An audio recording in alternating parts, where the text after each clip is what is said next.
And welcome to Gate to Wire. I'm Bruce Casella along with Dani Gibson. And our special guest today is Mr. 5000 trainer Jamie Ness. Good morning, Jamie. How you guys doing? Thanks for having me on. Hey, Thanks for James. being here. Let's begin with your 5,000th win as a trainer. Tell us what went into that milestone, Jamie. Oh, Well, I guess I consider, a longevity achievement. Kind of means I've been around a long time.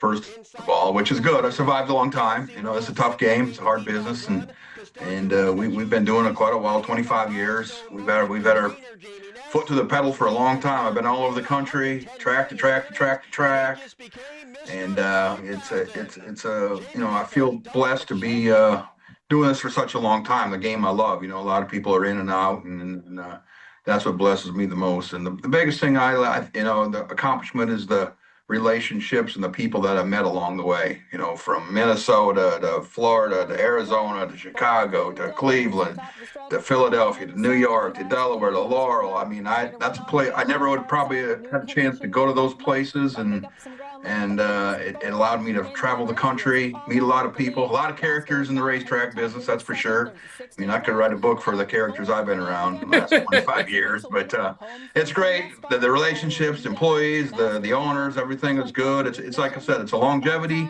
achievement, and we're not stopping now. I got to drive. I love what I do. I wish I had 20 horses every day, and that's not possible, but we run a pretty good size stable, and no quitting now.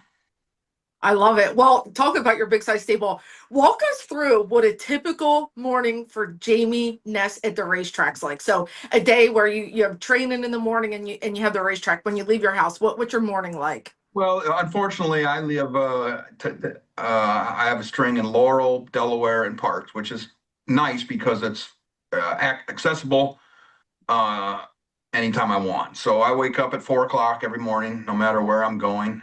It's an hour and a half drive to Parks for me from my farm, 45 minutes to Delaware, an hour and a half to Laurel. So I kind of set my day the day before, and we get here early, and we train to get them all out, and it's a hectic.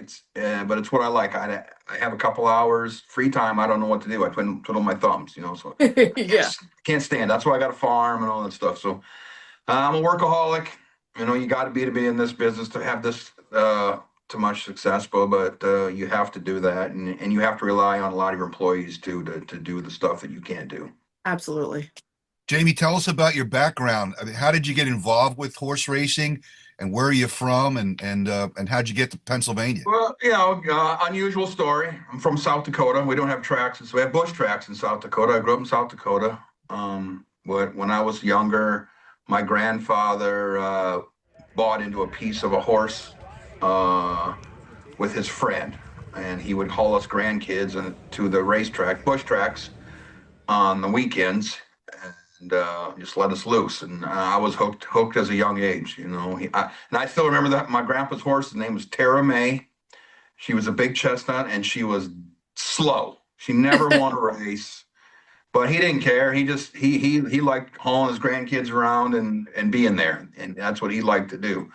And hooked me from a young age. My father kind of got into a little bit of quarter horses, and he started training. And when I was in high school, and then I was hooked. I mean, I love the game. I love to go on the weekends. I never thought I'd make a career out of it, but I went to college, got an internship with Canterbury Park in the press box, and went there, worked in the mornings, hot walking horses, and then go to my job in the afternoon, and went back to college, and then kind of left it at that. And I graduated with a business economics degree, got a really good job with Caterpillar Company, a very good company. Yeah.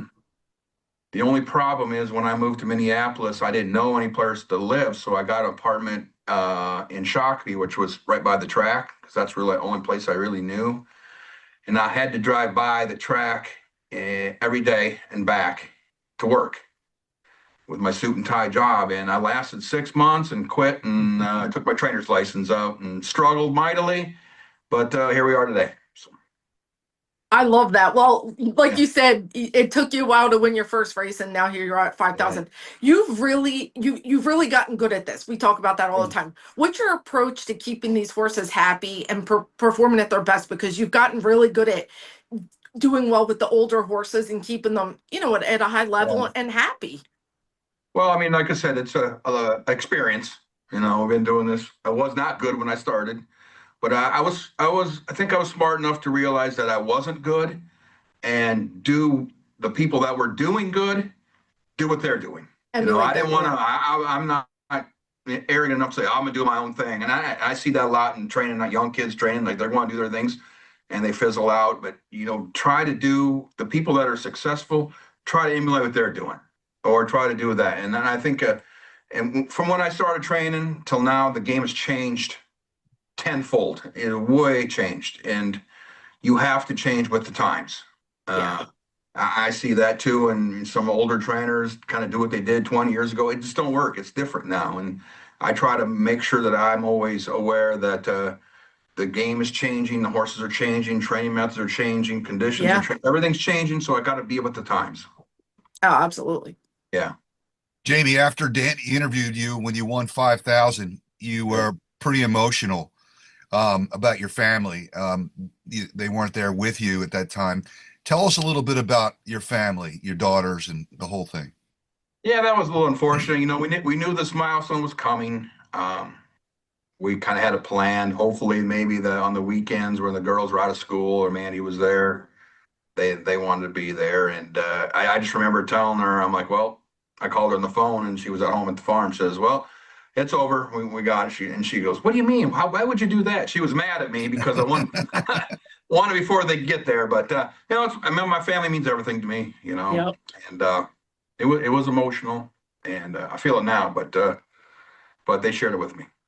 Well, I love, your infrastructure is so big, and I know Mandy's a big part of that. Yeah. Talk about some of the core responsibilities like Mandy has, and then Corey, and Chooch, like some of the guys that you really rely on.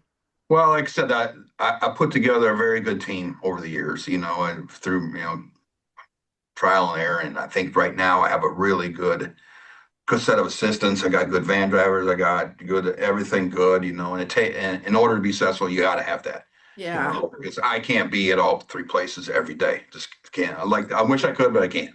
So I rely on them. Corey, my cousin's been with me a long time, and the best thing about my assistant Chooch here, he's been with me a long time, but I feel like when I've had a lot of assistants over the years, I haven't had very good luck with hiring like trainers that didn't pan out, needed a job, because there's a reason they didn't pan out, and I find out that they wanted to kind of go back to doing what they did. Like, no, this is how we did. So the guys I come from the ground up, the only way they know how to do it is my way. Yep. And so I got it. And Corey's been with me. I mean, he was with me when my grandfather hauled us out as kids in South Dakota 40 years ago. So he's been with me that long, and very good horseman, and so it takes a really good say. Mandy does everything at home. She does the farm, the kids, the book work, all the new HISA rule. I mean, she's incredible. She does a lot. She does everything, and it's stuff that I can't not do. And she means the world to me and to the business. That's awesome. All right, so I see your silks. They got the big Dallas star on them. How did that take place? When did you first do that, and why are you a Cowboys fan? Good question. I think obviously the silks are the Cowboy silks. I grew up a Cowboys fan. My dad, my whole family was Cowboys. I mean, I grew up wanting to be Roger Staubach when I was a kid, and then I want to be Tony Dorsett and blah blah blah. So in South Dakota we don't really have a team. Where we have the Vikings on one side and the Broncos on the other. But there's I grew up a big Cowboys fan. I was a football player, so football is my favorite sport. So when it come to trying to get a design silks, that was the first thing I needed to do was get the Cowboy star on. And I love winning a race in Philadelphia with the Cowboy star. I love it. It gets a lot of talk, that's for sure. Love it. Well, Yeah. well, we talked about that you're a workaholic, and obviously you're very close with your two daughters and your wife Mandy. What's something you guys like to do as a family when you're not at the racetrack? What we do best is we work so much when we go out together and do like the horse chores at night. Yeah. Like Hannah waters, Emma helps me with putting horses on and off the machine. Mandy does everything. So I think that's I mean we go and take vacations and stuff like that, but And you're I good really enjoy skiers. when we're working together, Yeah. and we're that's what we got little family time that way That's awesome. at work. All right. Anything else, Danny? No, oh, one more fun question. Jamie, here at Parks, who's your favorite person to run into on the rail in the morning? I think I know who it is. Is it Lupe Preciado to have morning chat session with? Lupe, me and Lupe have been in the same barn together for 7 years. And, when you're with somebody for 7 years as a different trainer, we get we know everything. I know everything about his family, knows about mine, and he tells me the same stories he told me last 5 years over and over again. Yep. But yeah, we got pretty close. He's a good trainer. I really respect him, and he's been here a long time. And actually, he needed some more stalls, so he moved to Barn 7 recently, and it was a little tough. It was like a divorce. I don't see him no more. He calls me on the phone if I have a horse down at the other end or doing something or something. So he calls me all the time. But a good guy, good horseman. I know, because we're in Barn 6, so I know he misses you. That's why I brought him up. Yeah. All right, two more. I have two more questions. Just to come to think, is there anybody maybe when you first started out or even now that you idolize? Oh yeah. That's in the business. Well, a trainer here, Scott Lake. When I was starting off, he was really, doing really good.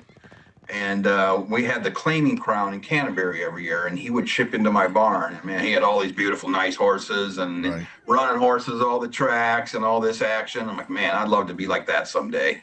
Cool. What he's got. And then, I really idolized him when I first started off training and wanted to be like Scott. That's so cool. Well, he's a great mentor. He's got over 5,000 as well. Yeah. 6,000. 6,000, yes. Yeah, and a great guy. And that's a good guy to idolize. Yeah. One more question. How long do you want to do it? Because Scott's still doing it. I don't know what else I do, Bruce. I got no other skills, and what am I do? Sit at home and sit by the pool all day? I got no interest in that, I want to do it as long as I can. They'll probably have to drag me off this track when I die. I don't know. It's something you really like to do. We do well. We do well financially and all that stuff. But that doesn't really mean anything to me right now. I just want to keep doing what I'm doing. All right, Jamie. Well, thank you for coming on Gate to Wire. We really appreciate it. And we'll see you in the winner's circle. Hopefully today.